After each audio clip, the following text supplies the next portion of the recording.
Hello दोस्तों, आप सभी का स्वागत है आपके अपने चैनल मूव टू स्टडी में। और आज मैं जो वीडियो लेकर आई हूँ वह है हिंदी साहित्य से रिलेटेड। आज हम लोग आदिकाल के विषय में थोड़ा बहुत जानेंगे। मैंने सोचा है कि क्योंकि कुछ बच्चों ने कमेंट करा था कि मैम दिन में 2 वीडियो दीजिएगा, तो मॉर्निंग में या फिर कभी भी जब भी मुझे समय मिलेगा। ठीक है, मैं भी डिसाइड नहीं कर पा रही हूँ टाइम का, तो क्योंकि बेटा शेड्यूल मेरा थोड़ा सा बिजी रहता है। तो मैंने ये सोचा है कि एक वीडियो तो आपको हिंदी ग्रामर की मैं डेली देती रहूं और एक शुरुआत हम लोग हिंदी साहित्य की भी करके चलते हैं, ताकि आपका हिंदी साहित्य का जो पोर्शन है वो धीरे धीरे आपका रेडी होता जाए। क्योंकि आपकी कोई भी परीक्षा क्यों ना हो, वहाँ पर हिंदी साहित्य से कुछ प्रश्नों का वेटेज तो बना ही रहता है। तो इसे को हम नेगलेक्ट नहीं कर सकते, इसको भी हमें इम्पोर्टेंट मानकर चलना होगा। और हमें क्या करना है, हमें सारा कुछ नहीं पढ़ना है। अगर हम बात करें हिंदी साहित्य की, तो हिंदी साहित्य से प्रमुखता जो पूछी जाती है वे रचनाएं पूछी जाती हैं। अगर सपोज़ करें यूपी पुलिस की अगर हम बात करें, तो यूपी पुलिस में मुख्य रूप से रचनाएं पूछी जाती हैं। और वो जो मेन रचनाएं हैं वो मैं सारी आज अपनी वीडियो में मैंने इंक्लूड करी हैं। तो आज की वीडियो को शुरू करते हैं। वीडियो शुरू करने से पहले आप सभी से मेरी गुजारिश है कि आप लोग वीडियो को लाइक, शेयर और सब्सक्राइब करना बिल्कुल ना भूलें, और ज़्यादा से ज़्यादा वीडियो को सब्सक्राइब करें और शेयर करें। तो चलिए शुरू करते हैं आज की वीडियो को। आज का जो हमारा टॉपिक है वह है आदिकाल। आदिकाल के बारे में आज हम लोग जानेंगे। तो मेरे आप सभी से मैं यही कहना चाहूँगी कि इस टॉपिक को शुरू करने से पहले, क्योंकि मैंने इसमें एक PDF ले रखी है जिसमें मैंने मुख्य रचनाएं हैं, जैसे आप देखिएगा यहाँ पर ये प्रमुख रचनाएं हैं जिसके विषय में आज हम लोग थोड़ा बहुत जानेंगे। और मुख्य मैं आपको बताती चलूँगी। आपको 25 यहाँ पर दिखाई दे रही हैं, 25 रचनाएं और रचनाकार हैं। आपको सारे याद नहीं करने हैं, मुख्य याद करने हैं। तो वो आप लोग नोट करते चलिएगा। मैं आपको अंडरलाइन करके बताती चलूँगी कि कौन कौन सी ऐसी हैं जो मुख्य रूप से हमेशा पूछी ही जाती हैं और विगत परीक्षाओं में पूछी गई हैं। तो आदिकाल की रचनाओं को शुरू करने से पहले थोड़ी सी इसकी भूमिका जान लेते हैं कि आदिकाल क्या है, कैसे बना और कब इसका प्रारंभ हुआ, इसकी आवश्यकता क्यों पड़ी। ठीक है, इन बातों को थोड़ा सा हम लोग समझते हैं। तो चलिए थोड़ा सा आदिकाल के विषय में बताने का मैं प्रयत्न करती हूँ। तो देखिए, अगर हम हिंदी साहित्य की बात करें तो हिंदी साहित्य को सबसे पहले एक व्यक्ति थे गारसादा तासी। ठीक है, गारसादा तासी।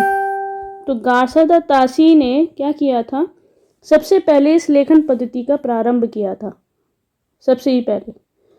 तो यहाँ पर अगर हम बात करें, अब यहाँ से प्रश्न ये बनता है कि सबसे पहले आदिकाल को या हिंदी साहित्य को लिखने का जो श्रेय जाता है वह किसे जाता है, तो वो गारसादा तासी को जाता है। ठीक है, अब किस भाषा में लिखा था, तो इन्होंने लिखा था फ्रेंच भाषा में। अब ये विडंबना है हिंदी भाषा की कि हिंदी का साहित्य सबसे पहले ही हिंदी में नहीं लिखा गया, फ्रेंच भाषा में लिखा गया। और देखो ये चीज़ हमें आज भी समाज में देखने को मिलती है। बहुत सारे लोग क्या होते हैं हिंदी को बोलने में, एक्सप्रेस करने में शर्माते हैं। वो ये समझते हैं रिच लैंग्वेज की अगर हम बात करें तो इंग्लिश को स्थान दिया गया, जबकि हमारी वह भाषा है ही नहीं। देखा जाए तो हमारी मुख्य रूप से राजभाषा के रूप में जो मानी गई है वह हिंदी मानी गई है, और हिंदी को ही हम सम्मान नहीं देते। तो ये भी एक विडंबना है अपने भारत की। जबकि मेरा तो ये मानना है कि हिंदी भाषा को हमें ज़्यादा से ज़्यादा फैलाना चाहिए, ज़्यादा से ज़्यादा लोगों को जागरूक करना चाहिए हिंदी बोलने के लिए, क्योंकि वह हमारी पहचान है। पर चलिए कभी इन विषयों पे कभी और चर्चा करेंगे। फिलहाल हम लोग जानते हैं कि आदिकाल की कैसे बना, कैसे क्या हुआ, थोड़ी सी भूमिका जान लेते हैं पहले। तो गारसादा तासी एक व्यक्ति थे जिन्होंने सबसे पहले क्या करा था, हिंदी साहित्य लेखन को लिखना प्रारंभ करा था, और वह लिखा था फ्रेंच भाषा में।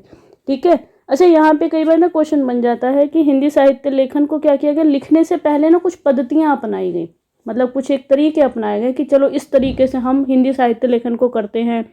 तो यहाँ से पद्धतियों की अगर हम बात करें तो पद्धति यहाँ आती हैं 4। ठीक है, 4 हमारे लिए उपयोगी नहीं है। वैसे यहाँ से क्वेश्चन बहुत रेयर बनता है। जैसे अगर मान के चलिए किसी ने TGT PGT करना है या फिर UGC नेट इत्यादि करना है तो उसके लिए तो इम्पोर्टेंट है, लेकिन वनडे एग्जाम्स में यहाँ से प्रश्न नहीं बनते हैं। ठीक है, तो हम लोगों ने यहाँ पे क्या जाना, हमने यहाँ पर जाना कि सबसे पहले अगर हिंदी साहित्य लेखन की हम बात करें तो लेखन करने वाले व्यक्ति थे गारसादा तासी। ठीक है, गारसादा तासी। और इन्होंने सबसे पहले जो इसका लेखन करा था हिंदी साहित्य का, तो वह करा था फ्रेंच भाषा में। ठीक है, आगे बढ़ जाते हैं, थोड़ा सा और जानते हैं इसके विषय में। देखिएगा, अच्छा, इसके बाद क्या होता है, सबसे पहले तो गार्धाता तासी आते हैं। अब यहाँ से क्या होता है, यहाँ से एक इनकी रचना भी पूछ ली जाती है कभी कभार कि भाई गार्धाता तासी की रचना के बारे में बताइए, इनकी कौन सी रचना थी।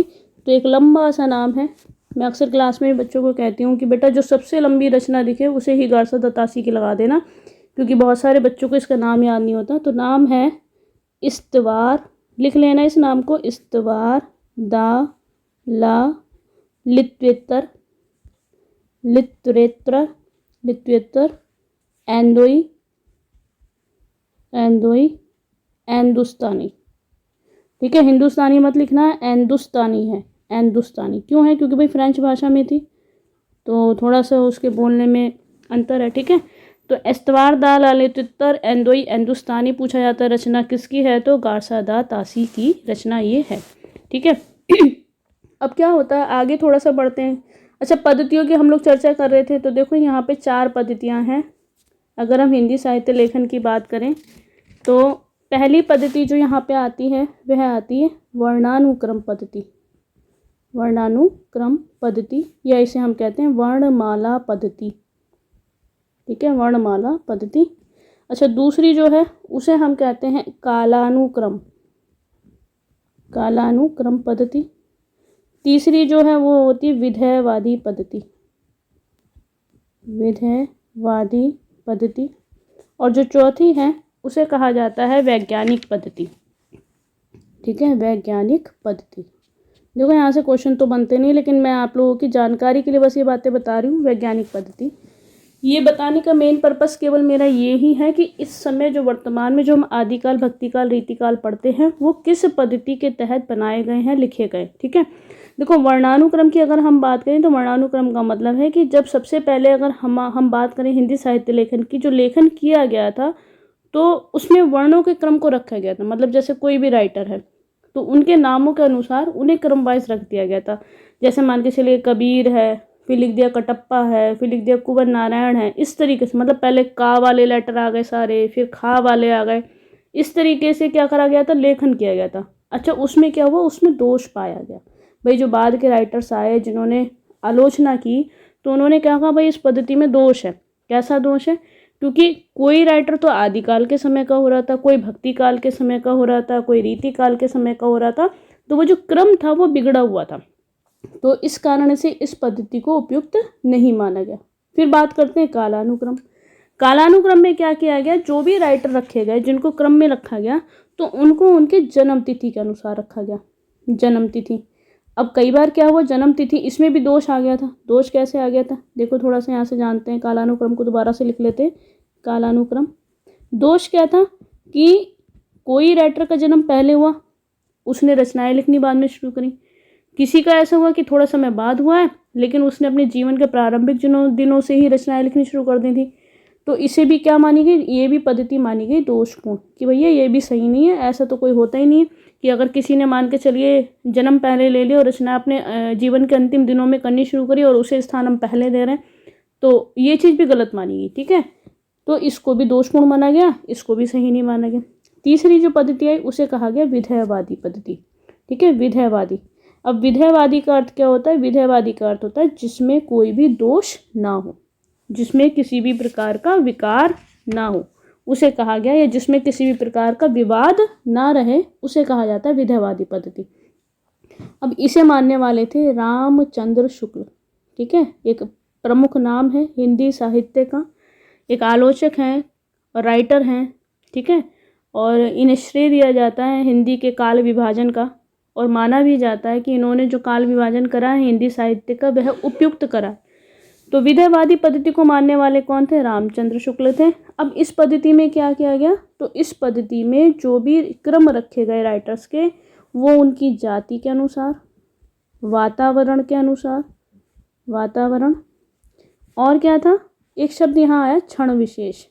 अच्छा, इसको अगर हम आसान भाषा में समझें तो इसका मतलब ये है कि उस समय की जो परिस्थितियाँ रही हैं, भाई उस समय जाति का भी बोलबाला था, जन्म इत्यादि भी कह सकते हैं, इसमें जन्म इत्यादि भी आता है, किसने किस समय रचना करी, क्या नाम था, ये सारी बातें इसमें इंक्लूड हो जाती हैं। जो एक क्रम के तहत चीज़ें साध के रखी गई वो आता है विधेयवादी पद्धति में। तो सबसे उपयुक्त, एक क्वेश्चन यहाँ से ये बन जाता है, सबसे उपयुक्त पद्धति कौन सी मानी गई हिंदी साहित्य की, तो वह थी विधेयवादी पद्धति। ठीक है, अगले पे चलते हैं। अगला क्या कहता है, और अगला है हमारा वैज्ञानिक पद्धति। वैज्ञानिक पद्धति ये कभी नहीं पूछी जाती है, इम्पॉर्टेंट बिल्कुल भी नहीं है। क्या होता है इसमें रखा गया था जो भी राइटर्स थे या कोई भी प्रमुख लेखक इत्यादि थे, उनकी रचनाओं को एक कोड के तहत रख दिया गया था। ठीक है, तो ये इम्पॉर्टेंट नहीं है, ये हमें नहीं पढ़नी। तो इन 4 पद्धतियों से एक क्वेश्चन विधेयवादी से बन जाता है अक्सर। विधेयवादी में एक क्वेश्चन ये भी बन जाता है कि इसका अर्थ बताओ। जैसे अगर हम कहें विधेय का अर्थ क्या है, तो इसका अर्थ होता है संदेह से परे। ठीक है, चाहे तो इसे लिख लेना, विधेय का अर्थ जो होता है वह होता है संदेह से परे। ठीक है, संदेह से परे। तो ऐसे प्रश्न कभी कभार घुमाने के लिए बच्चों से पूछ लिए जाते हैं, तो बस इतना आप लोग यहाँ से याद रखिएगा। ठीक है, चलिए बढ़ते हैं आगे और देखते हैं आगे हमें क्या क्या जानना है। अब जब हमने चर्चा कर ही ली है किसकी, रामचंद्र शुक्ल की, तो हम यह, क्योंकि हमें काल विभाजन करना है, आदिकाल पर पहुंचना है, तो आदिकाल पे पहुंचने के लिए हमें काल विभाजन भी मालूम होना चाहिए। बहुत सारे लोग आए, बहुत सारे राइटर्स, बहुत सारे आलोचक ऐसे आए हैं जिन्होंने क्या करा है, काल विभाजन करा है, लेकिन सबसे ज़्यादा उपयुक्त जो माना गया वो रामचंद्र शुक्ल का माना गया है। ठीक है, थोड़ा सा इस पर चर्चा कर लेते हैं, फिर अपनी PDF पे आते हैं।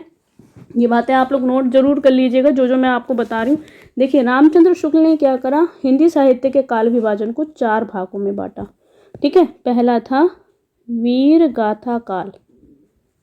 वीर गाथा काल, अच्छा यहाँ से जो है ना, यहाँ से टाइम पीरियड पूछा जाता है, ये बात याद रखना। इन्होंने जो समय माना था वो माना था संवत, मैं एक एक लिखती जाऊंगी, आप लोग नोट करते हैं ना, संवत 1050 से लेकर 1375 विक्रमी तक। ठीक है, एक बात का विशेष ध्यान रखिएगा, रामचंद्र शुक्ल ने अपना जो भी काल विभाजन दिया वो संवत में दिया है, ना कि ईस्वी में।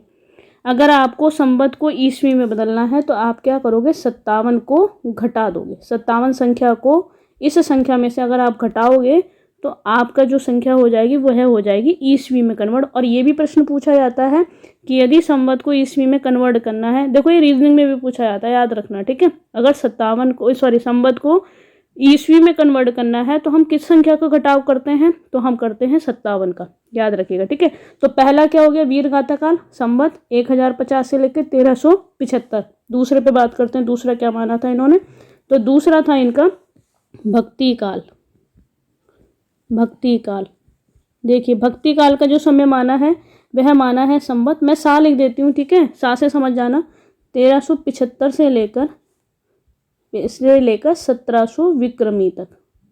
ठीक, ये हो गया हमारा भक्ति काल। तीसरे पे बात करते हैं, तीसरा क्या था हमारा, तो तीसरा हमारा है रीति काल। रीति काल समय माना गया है कब से कब तक, तो ये माना गया है 1700 से लेकर संवत 1700 से लेकर 1900 तक, 1900 विक्रमी तक। ठीक है, ये तीसरा पार्ट हो गया हमारा, तीसरा। अब चौथे पे चलते हैं, चौथा क्या है, तो चौथा है हमारा गद्य काल।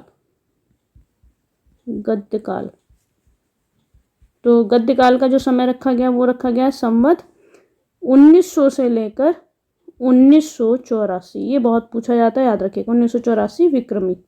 ठीक है, सबसे ज़्यादा पूछा जाने वाला यही है, वीर गाथा काल और गद्य काल सबसे ज़्यादा पूछा जाता है। यहाँ से रामचंद्र शुक्ल के हिसाब से जो भी उन्होंने काल विभाजन करा उसमें सबसे ज़्यादा क्वेश्चन यहाँ से बन जाते हैं। ठीक है, तो इस बात को भी ध्यान रखना, संवत को जब हम ईस्वी में बदलेंगे तो हमें 57 संख्या घटानी पड़ेगी। ठीक है, आई थिंक मुझे लगता है इतनी बातें सभी को क्लियर हो चुकी होंगी। और अगर किसी को कोई डाउट हुआ करे किसी भी चीज़ में तो आप लोग कमेंट सेक्शन में लिख दिया करो ज़रूर। ठीक है, कल मैंने संधि पढ़ाई थी, अभी वो क्लास हमारी आगे होनी है, कंटिन्यू होनी है। तो 1-2 बच्चों का कमेंट आया है कि मैम यण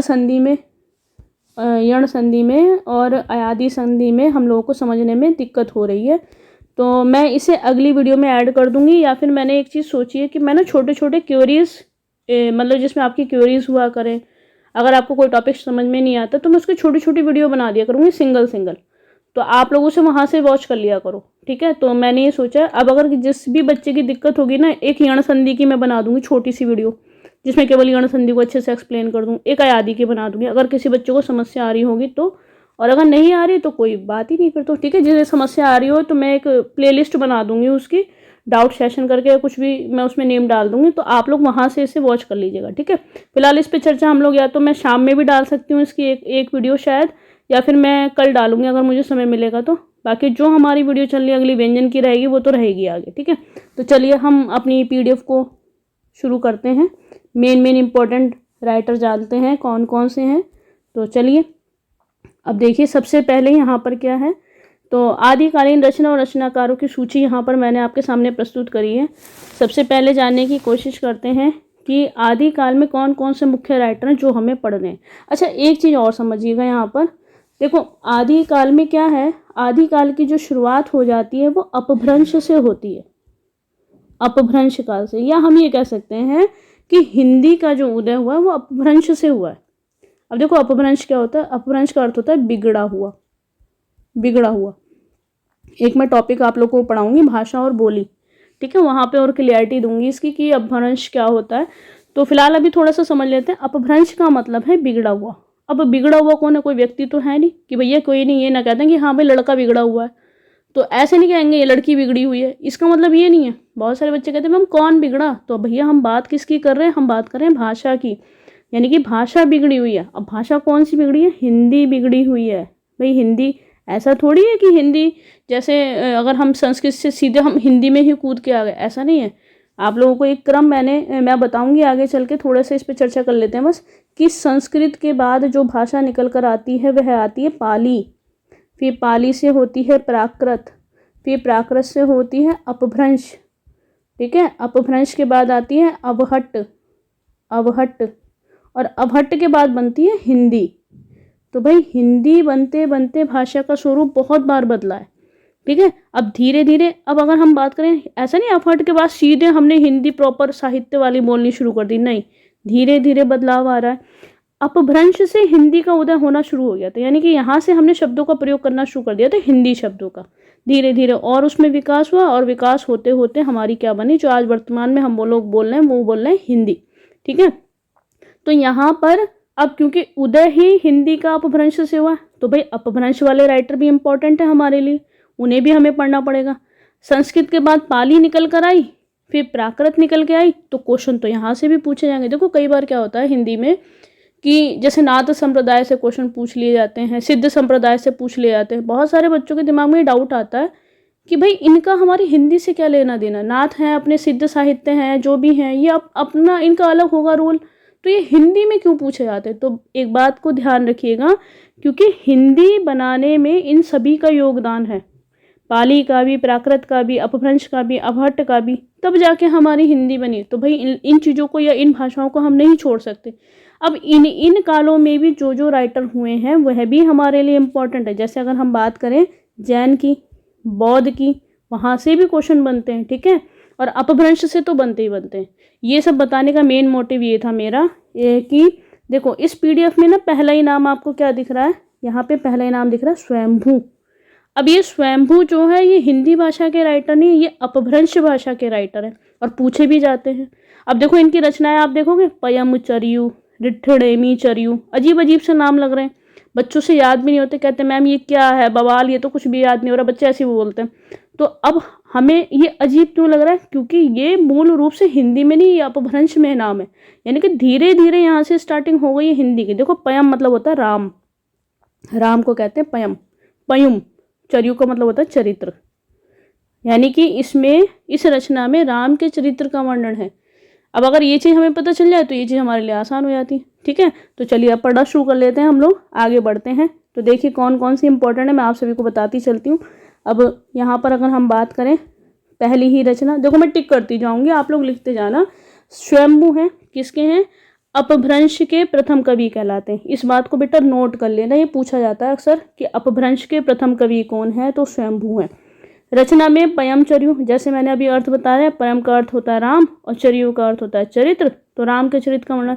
रिठ्ठेमी चरियु पूछी जाती है लेकिन इतनी इंपॉर्टेंट नहीं है, सबसे ज़्यादा इंपॉर्टेंट है यहाँ पर पयम चरियु, ठीक है। रिठ्ठेमी चरियु को अरिष्टनेमी चरित्र भी कहा जाता है, तो दोनों नाम है, ये इतनी नहीं पूछी जाती है वाली, लेकिन ये वाली अधिकांशतः पूछी जाती है हमेशा याद रखना, ठीक है। चलिए अगले क्वेश्चन पे चलते हैं। अगला क्वेश्चन है, या अगला नाम है हमारे कवि का सरहपा। अब सरहपा क्या है, तो देखो सरहपा थे सिद्ध, या हम ये कह सकते हैं कि हिंदी के प्रथम कवि किसे माना गया है, तो ये हिंदी के प्रथम कवि थे। हिंदी के प्रथम कवि वो माना गया है किसे, तो वह माना गया सरहपा को, ठीक है। और अगर ये क्वेश्चन पूछा जाए कि भाई ये बिलोंग कहाँ से करते थे, किस में पढ़े गए, तो ये कहलाते थे सिद्ध। सिद्ध समुदाय से जुड़े हुए थे। अब देखो सिद्ध यहाँ पे जब हमने बात करी तो सिद्धों से एक क्वेश्चन बनता है, इनकी संख्या बताओ। सबसे ज़्यादा क्वेश्चन बनता है ये कि सिद्धों की संख्या कितनी थी, तो 84। मोस्ट इंपॉर्टेंट है, याद रखिएगा, सिद्धों की संख्या 84 थी। यानी कि 84 सिद्ध हुए हैं कभी प्राचीन समय में जिन्होंने लेखनी लिखी थी, अपनी पुस्तकें लिखी थी। और वो क्यों लिखते थे, क्योंकि वो उन पुस्तकों के माध्यम से जो जन सामान्य था, जनमानस था, हमारा समाज था, उसे जागरूक करते थे। तो लेखन पद्धति तो हमारी प्रारंभ हो चुकी थी काफ़ी प्राचीन समय से, तो वो भी कहीं ना कहीं हमारे साहित्य के भाग में रखे गए, ठीक है। इनकी रचना बहुत पूछी जाती है। दोहा कोश मोस्ट इंपोर्टेंट मान के चलिएगा, ये भी मोस्ट इंपोर्टेंट है, ये भी, दोनों इंपॉर्टेंट है। मैं लगाती चलूंगी कौन सा इंपॉर्टेंट है, आप लोग नोट जरूर कर लीजिएगा। अगला नाम है सब्रपा, ठीक है। सब्रपा चर्यापद पूछ ली जाती है, इंपॉर्टेंट है, ठीक है। ये भी क्या थे, ये भी सिद्ध ही थे, ठीक। आगे बढ़ते हैं, सिद्ध थे ये भी। और आगे देखते हैं अगले क्या क्या नाम है हमारे पास, देखिएगा। अगला है कटप्पा। अब ये कटप्पा बाहुबली वाला नहीं है, याद रखना। बहुत सारे बच्चे कहते हैं मैम कटप्पा ये वही बाहुबली वाला कटप्पा नहीं है, वो वाले कटप्पा नहीं है, ये राइटर थे। तो इनकी जो पूछी जाती है वह भी दोहा कोश पूछी जाती है। देखो देखना, याद रखना, यहाँ पे दोहा कोश सरहपा की भी है और दोहा कोश कटप्पा की भी है। लिखने में अंतर है कोश में, ठीक है। यहाँ तालव्य शाह है, यहाँ मूर्धन्य शाह है। अभी आप बहुत सारे बच्चे पता है इस चीज़ को, मेरे पास कुछ क्वेरीज आई हैं कि मैम ना ह्रस्व स्वर, दीर्घ स्वर, तालव्य, मूर्धन्य, कई बार जब, क्योंकि मुझे तो ये चीज़ें रटी हुई हैं तो मैं तो जल्दी जल्दी बोल के निकल जाती हूँ, ठीक है। बच्चों को दिक्कत आने लगती है, बच्चे कहते हैं अरे ये क्या चीज़ है, वो क्या चीज़ है। तो बेटा ये जो मैं जैसे बोल रही हूँ आपको ऐसे ही याद करने, वर्णमाला अच्छे से देखना, पीछे मेरी वीडियो पड़ी है उन वीडियोस में देखना। अगर आपको ऐसे ही, मतलब कहने का, अगर आप याद अच्छे से कर लोगे तो आपकी आदत भी वही बन जाएगी बोलने की, और वो हमारे लिए इंपॉर्टेंट है। क्योंकि ऐसे क्वेश्चन यहाँ से पूछे जाते हैं, शाह से तो पूछा ही जाता है कि मूर्धन्य शाह कौन सा है और दंत शाह कौन सा है, तालव्य कौन सा है। ऐसी स्वरों में भी अब बात करें, अब देखो कुछ बच्चे ना जैसे मैं कहती हूँ ह्रस्व आ और दीर्घ, तो बच्चे उस समय माइंड में चल रहा होता छोटा आ बड़ा, तो छोटा आ बड़ा याद नहीं करना है हमें। हम कोई छोटे बच्चे नहीं है, 5th क्लास के, 4th क्लास के, 3rd क्लास के, हमें छोटा आ बड़ा नहीं करना, हमें बोलना है ह्रस्व। ह्रस्व कहा जाता है छोटे लेटर्स को, यानी कि जितने भी एक मात्रा वाले स्वर हैं, जैसे आ ई ऊरी। और दीर्घ मैंने आपको पढ़ाया है जिसमें डबल मात्रा आती। तो जब भी आप हिंदी पढ़ा करो तो आप उसका उच्चारण भी वैसे ही किया करो, ठीक है। इससे बहुत लाभ मिलता है। तो चलो अच्छा, फिर वो तो हमारा टॉपिक पहले हो चुका है, अब आते हैं हम अपने नेक्स्ट पर। अगला नाम दिख रहा है हमें गोरखनाथ का, इसको सबसे ही ज़्यादा इम्पोर्टेंट लगा देना भाई। गोरखनाथ कौन थे, नाथ संपंथ के प्रवर्तक थे। इनकी जो पूछी जाती हैं वह पूछी जाती है सबदी, पद, प्राण, संकली, तीनों ही मोस्ट इम्पोर्टेंट है। और शिया दासन ये नहीं पूछी जाती। वैसे तो इनकी जो कुल रचनाएं थी वह 40 थी, लेकिन 40 मिली नहीं है, मात्र वहाँ से 12 या 13 मिली हैं, ठीक है। तो 40 से लिखा होता है कि 40 रचनाओं का इन्होंने निर्माण करा था, वैसे वो मिली नहीं है, ठीक है। तो उन सब में भी 12-13 में ये 3 आपकी मोस्ट इम्पोर्टेंट है, इन्हें ज़रूर याद रखना। अच्छा एक चीज़ यहाँ पर और समझना, जब यहाँ पे चर्चा हम लोग कर रहे हैं गोरखनाथ जी की, तो देखो गोरखनाथ जी से ना एक क्वेश्चन और बनता है प्रवर्तक को लेकर। जैसे मैंने अभी बताया कि गोरखनाथ नाथ संप्रदाय के प्रवर्तक थे। पहला प्रश्न तो यही बनता है देखो नाथ से कि जो नाथ थे उनकी संख्या कितनी है। संख्या पूछी जाती है तो 9, याद रखिएगा इस संख्या को। जैसे सिद्धों की संख्या 84, ऐसी नाथों की संख्या 9। ना से नाथ, ना से 9, ऐसे रखिएगा याद, ठीक है। अच्छा देखो एक छोटी सी कहानी समझ लो या कुछ भी समझ लो, यहाँ से एक जो क्वेश्चन है वह बहुत पूछा जाता है। कई बार क्या होता है, क्वेश्चन तो ये होता है नाथ पंथ के प्रवर्तक बताइए, ठीक है। और ऑप्शन में वहाँ पर आपको क्या है, वहाँ पे ऑप्शन में कभी कभार आपको ये नहीं मिलता गोरखनाथ, तो फिर मिलता क्या है, तो देखो वहाँ शब्द मिलता है मच्छिंद्रनाथ, ठीक है। मच्छिंद्रनाथ लिखा होता है, या इन्हीं को हम कहते हैं महेंद्रनाथ, ये छा बना हुआ है ऊपर, ठीक है, छा से छतरी वाला, या महेंद्रनाथ ऐसा करके लिखा होता है, ठीक है, या मत्स्येंद्रनाथ भी होता है, जैसे मैं भी लिख के बताती हूँ, मत्स्य बोलते हैं, मत्स्य यानी कि मछली, मत्स्येंद्रनाथ ये भी लिखा होता है। तो ये क्यों लिखा होता है? क्या ये गोरखनाथ ही थे? तो ये गोरखनाथ नहीं थे, ये इनके गुरु थे। किसके? गोरखनाथ के गुरु थे। तो देखो, अगर ऑप्शन में आपके मच्छिंद्रनाथ दे रखा है और प्रवर्तक पूछा जाता है तब तो आप मच्छिंद्रनाथ लगाओगे। अगर ऑप्शन में मच्छिंद्रनाथ के स्थान पर गोरखनाथ दे रखा है तब आप राइट क्या लगाओगे? गोरखनाथ लगाओगे। और मान के चलिए अगर दोनों दे रखा है फिर क्या लगाएंगे? तो अगर दोनों दे रखा है तो देखो, जैसे अभी पीछे 69,000 सुपर टेट भर्ती हुई थी, ठीक है, उस भर्ती में दोनों ऑप्शन दे रखे थे, तो उसमें क्या किया गया? उसमें मच्छिंद्रनाथ को राइट माना गया है। लेकिन जैसे टीजीटी पीजीटी भर्ती आती है, और ये क्वेश्चन बहुत बार आया टीजीटी पीजीटी में, टीजीटी पीजीटी में जब ये क्वेश्चन का उत्तर जो माना गया वो माना गया गोरखनाथ, ठीक है। तो बच्चे बड़े कंफ्यूज हो जाते हैं, कहते हैं मैम फिर माने किसे? एक को माने, इसे माने कि इसे माने? तो बेटा एक बात का ध्यान रखना, मैं हमेशा क्लास में भी ये बात मैंने बोली है कि आप जिस भी चीज़ की प्रिपरेशन कर रहे हो, तो देखो उस पेपर को क्रैक करने का सबसे आसान तरीका तो ये होता है कि आप पहले जितने भी PYQ क्वेश्चन है, प्रीवियस ईयर क्वेश्चन पेपर है, आप पहले उन्हें जरूर लगाओ। अगर उसमें कहीं आपको ऐसा कोई क्वेश्चन मिल रहा है जो डाउटफुल है, तो पहले आप उसका आंसर जरूर देखो कि भाई इसमें क्या माना, दूसरी जगह तो मैंने ये माना था, ये दे रखा था और यहाँ पे ये दे रखा, उसे जरूर चेक करो।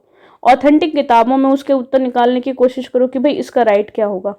तो ये डिपेंड ये करता है कि आपकी परीक्षा में यदि ये क्वेश्चन आया है विगत वर्षों में, तो फिर इसका उत्तर अगर गोरखनाथ माना गया तो आपको गोरखनाथ मानना पड़ेगा।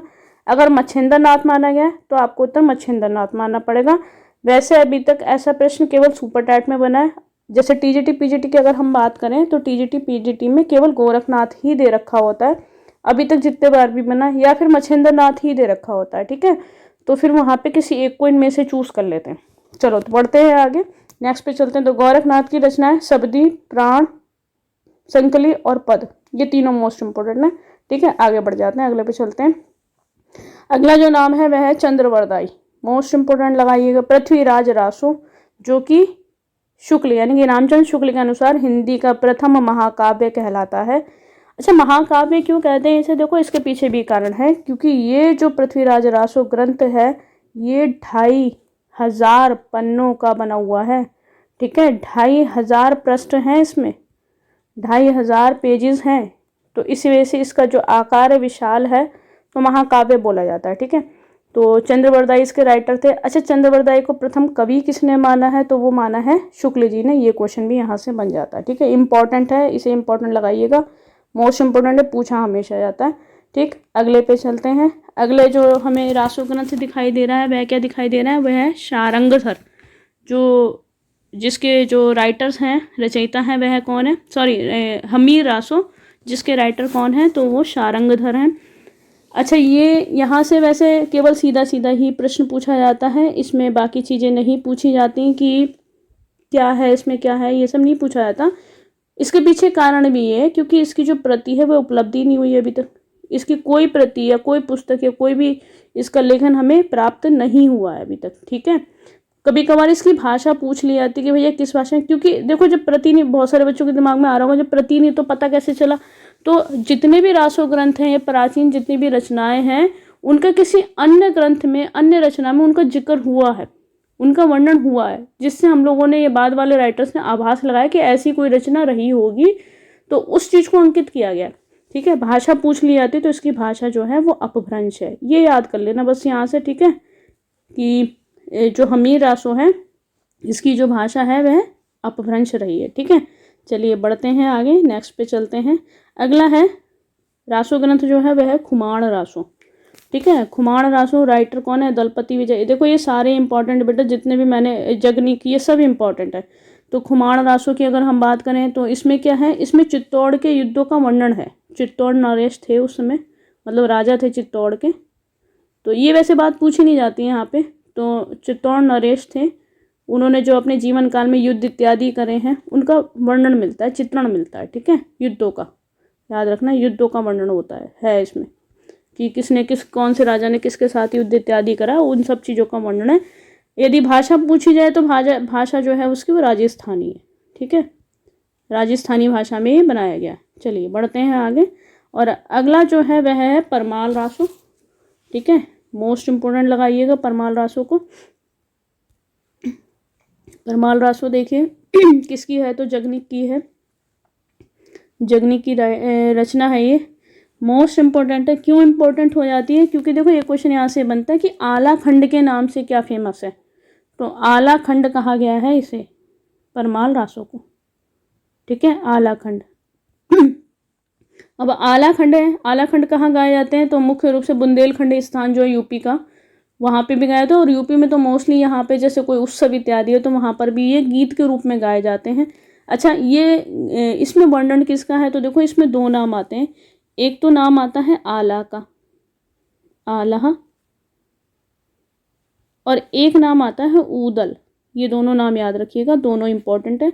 आला और ऊदल कौन थे, तो दो वीर सरदार थे, तो इनकी वीरतापूर्ण लड़ाइयों का वर्णन इसमें देखने को मिलता है, किसमें, परमाल रासों में। ये दोनों नाम पूछे जाते हैं, याद रखिएगा। आला खंड पूछा जाएगा, ऊदल और आला का वीरता की लड़ाइयों का वर्णन किस में है, तो परमाल रासों में है, और राइटर तो पूछा जाता है, याद रखिएगा, ठीक है। अगले पे चलते हैं, अगला देखते हैं। तो अगला है विजयपाल रासो। विजयपाल रासो में अगर हम बात करें तो इसमें भी विजयपाल एक राजा थे, ठीक है, तो उन्होंने एक राजा पंग हुआ करते थे, पंग, उनके और उनके विजयपाल के युद्ध का वर्णन है। तो ये कोई खास नहीं है, बस यहाँ से आप लोग ये नल्ल सिंह नाम याद रखिएगा और विजयपाल, यहाँ से कुछ भी नहीं पूछा जाता। नेक्स्ट अगर हम देखें तो अगला जो नाम है हमारा वो है बीसल देव रासो, ठीक है। बीसल देव की अगर हम बात करें तो सबसे ज़्यादा पूछा जाता है वैसे बीसल देव रासो। यहाँ से राइटर का नाम बात करें तो नरपति नाल, इंपॉर्टेंट लगाइएगा इस पर, नरपति नाल।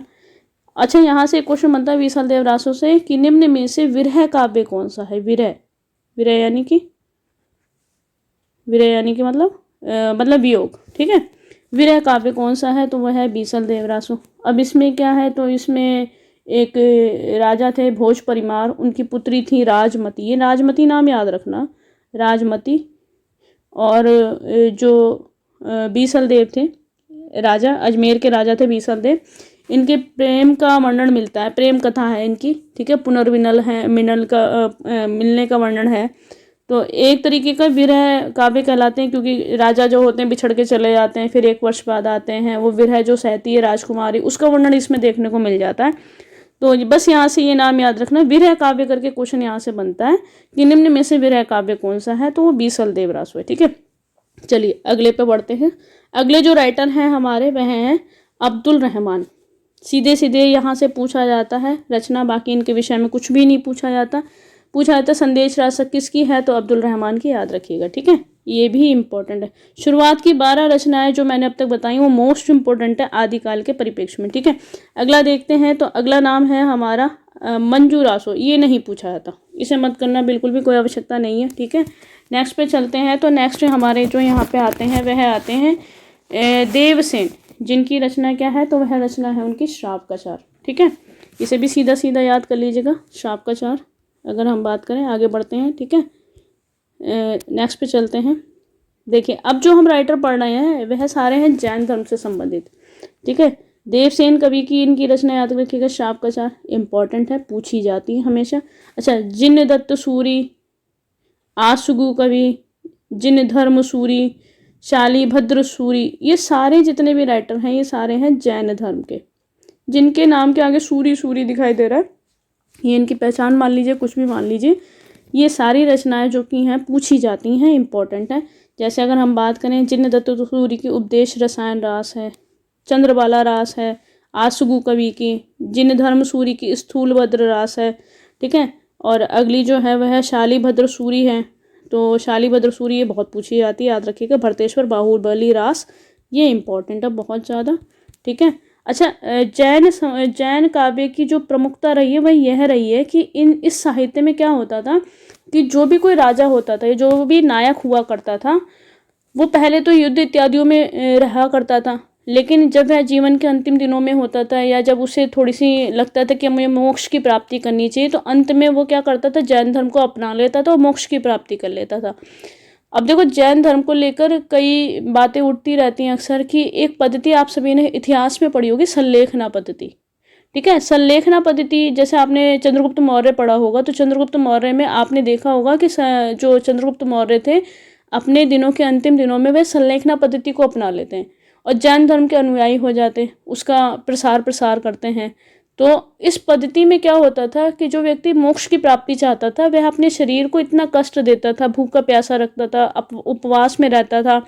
मतलब कहने का ये है कि वह इतना परेशान या इतना कष्ट देता था अपने शरीर को कि उस तरीके से उसके प्राण निकल जाएं, और यदि वह इस चीज़ में सफल हो जाता था तो ये इस धर्म में ये माना जाता है कि वह मोक्ष की प्राप्ति उसने पा ली। तो यहाँ पर ये अधिकतर जितने भी काव्य लिखे गए हैं सब में यही बात दिखाई गई है कि जो नायक है अंत में जाकर क्या करता है, जैन धर्म को अपना लेता है और मोक्ष की क्या कर लेता है, प्राप्ति कर लेता है। अधिकांश जितने भी ये मैंने बोले हैं सारे, सभी में अधिकांशतः सबकी स्टोरी सेम है। ठीक है, तो बस यहाँ से ये नाम याद रखिएगा। आगे पे बढ़ते हैं, अगला देखते हैं। देखिए अगला क्या है, तो विजय सेन, ये भी जैन धर्म से संबंधित है। सुमति गण, ये भी, अच्छा विजय सेन याद रखिएगा, सुमति गण नहीं पूछा जाता कोई खास। हेमचंद्र, ये भी नहीं पूछा जाता। ठीक है, अगली जो बात करते हैं वो करते हैं विद्यापति की। विद्यापति पे लगाइएगा, मोस्ट इम्पोर्टेंट। ठीक है, बहुत पूछा जाता है। विद्यापति की रचनाओं के बारे में चर्चा बहुत की जाती है। ठीक है, देखो विद्यापति को क्या है, विद्यापति अगर हम बात करें आदिकाल के जो अंतिम समय रहा है, जो माना गया है 1300 के आसपास का इनका जन्म है। ठीक है, तो अगर हम आदिकाल को हम देखते हैं रामचंद्र शुक्ल के अनुसार तो 1375 इनका एंड माना है, तो उसी समय क्या होता है, जन्म होता है विद्यापति का लगभग। ठीक है, तो आदिकाल में इन्हें रखना उचित होता है। अब विद्यापति ने क्या करा था, लेखनी चलाई थी अपनी। ठीक है, इन्होंने भी क्या करा, ये दरबारी कवि थे। किसके थे, एक राजा थे कीर्ति और दूसरे राजा थे शिव। तो उनके दरबारी कवि हुआ करते थे ये, और इनका कार्य क्या था कि राजाओं की प्रशंसा करना। जिस भी राजा के दरबार में रहा करते थे तो उनकी प्रशंसा में लिखा करते थे बहुत कुछ, कि भाई इस राजा ने ये करा, इसने ये युद्ध जीता, इसने इस युद्ध में ये करा। तो इन सब बातों का उन्हें अपनी लेखनी में लिखना होता था। ठीक है, तो देखो इनके मुख्यतः क्या पूछी जाती है, एक तो पदावली पूछी जाती है, इसकी भाषा बहुत पूछी जाती है, याद रखिएगा, बहुत अधिक इंपॉर्टेंट है। ठीक है, अच्छा विद्यापति से ना एक क्वेश्चन बनता है कि मैथिल कोकिल, मैथिल कोकिल किसे कहा गया है। कोकिल का मतलब होता है कोयल।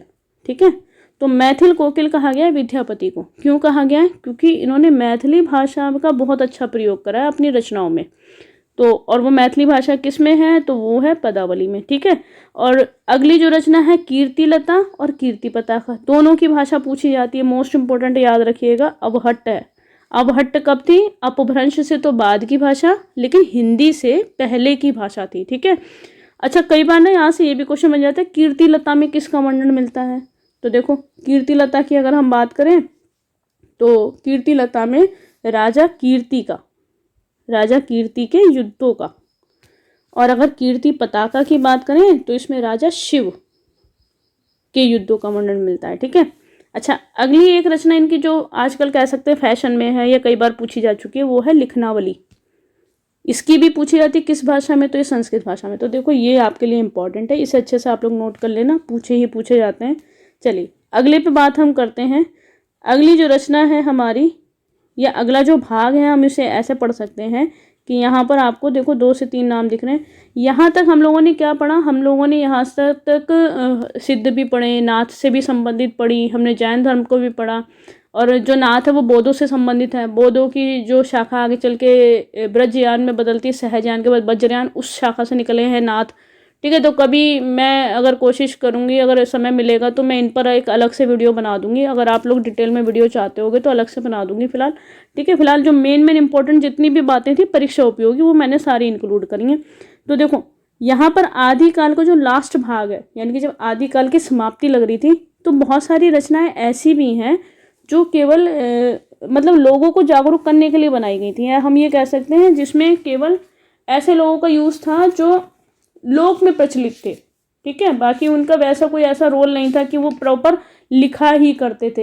यानी कि कह सकते हैं गद्य साहित्य की अन्य रचनाएं, हम उसका नाम दे सकते हैं, या लौकिक साहित्य जिसे हम कहते हैं, मतलब जो साहित्य लोक में प्रचलित था, जिसे लोग पसंद करते थे। ठीक है, अब उसमें एक ही रचना पूछी जाती है ढोला मारूरा दूहा, ये इम्पोर्टेंट है, ठीक है। इसमें नाम आता है, देखो यहाँ लिखा कल्लोल कवि, तो कल्लोल कवि लिखा हो जाता है कवि, या कवि नाम लिखा आता है कुशल लाभ। ये दोनों नाम याद रखना बेटा, ये दोनों एक ही व्यक्ति हैं, कुशल लाभ। कुशल लाभ को कल्लोल कवि कहा जाता था, ठीक है। राजस्थानी भाषा में इसका यूज़ किया गया, मतलब राजस्थान में, जैसे नाम ही लग रहा ढोला मारूरा दूहा, भाषा से ही टच पता चला, ढोला बोला ऐसे राजस्थान में बोला जाता है थोड़ा सा, ठीक है। तो ये राजस्थानी भाषा में है और कवि का नाम कल्लोल भी कहे जाते हैं और इनको कुशल लाभ भी कहते हैं, तो ये भी इम्पोर्टेंट है, ठीक है। आगे बढ़ते हैं, अगला देखते हैं। अगली जो रचना है वो है हमारी जयमयंक जसचंद्रिका, इम्पोर्टेंट है, पूछी जाती है हमेशा जयमयंक जसचंद्रिका। तो इसके जो कवि हैं वह हैं मधुकर कवि, ठीक है। इसमें यह भी एक महाकाव्य है और इसमें क्या है कि कनौज तक का जो वृत्तांत है, मतलब कनौज कहाँ है उसके बारे में जानकारी मिलती है। बाकी यहाँ से डिटेल ये नहीं पूछी जाती है इसमें वर्णन किसका किया गया, ये सब नहीं पूछा जाता, ठीक है। बस आप इसके राइटर का नाम जरूर याद रखिएगा, ये आपके लिए इम्पोर्टेंट है। और अगली जो है वह इम्पोर्टेंट नहीं है, जय चंद्र प्रकाश, ये इम्पोर्टेंट नहीं। भट्ट केदार की रचना है ये, चंद्र प्रकाश जो है, ये इतनी नहीं पूछी जाती, कम पूछी जाती है। तो आज की वीडियो में मैंने जो जो मोस्ट इम्पोर्टेंट रचनाएं आप सभी को बताई हैं, मैं समझ के चलती हूँ कि आई थिंक कि सारा टॉपिक आप लोगों को क्लियर हुआ होगा, क्योंकि साहित्य का दायरा बहुत विशाल है। एक छोटी सी आधे घंटे की वीडियो में, 15-20 मिनट की वीडियो में उसे पूर्ण रूप से तो एक्सप्रेस नहीं किया जा सकता, लेकिन मैंने फिर भी पूरी कोशिश करी है कि जो मुख्य मुख्य सारी बातें हैं वो मैं सारी आप तक पहुँचा दूँ। इसमें जितनी भी रचनाएं मैंने लिखी ये सफिशिएंट होंगी, इससे बाहर आदिकाल को लेकर मुझे नहीं लगता परीक्षा उपयोगी कोई भी अन्य क्वेश्चन बन सकता है, ठीक है। तो चलिए आज की वीडियो को यहीं समाप्त करते हैं और अगली वीडियो तक इंतज़ार करिएगा। और अगली वीडियो में मैं जो भी आपके डाउट सेशन हो पहले तो मैं उसे क्लियर कर दूंगी। और जाने से पहले आप सभी से गुजारिश जरूर रहेगी मेरी कि आप लगभग 1 माह तो मेरा साथ दीजिएगा वीडियो को शेयर और सब्सक्राइब करने में, क्योंकि अभी मुझे आप लोगों की मदद की ज़रूरत है। तो चलिए फिर आज के लिए इतना ही। वीडियो को लाइक शेयर सब्सक्राइब करना बिल्कुल मत भूलिएगा और अपनी सेहत का ख्याल रखिएगा, अच्छे से मेहनत करिएगा। चलिए good bye, okay, take care.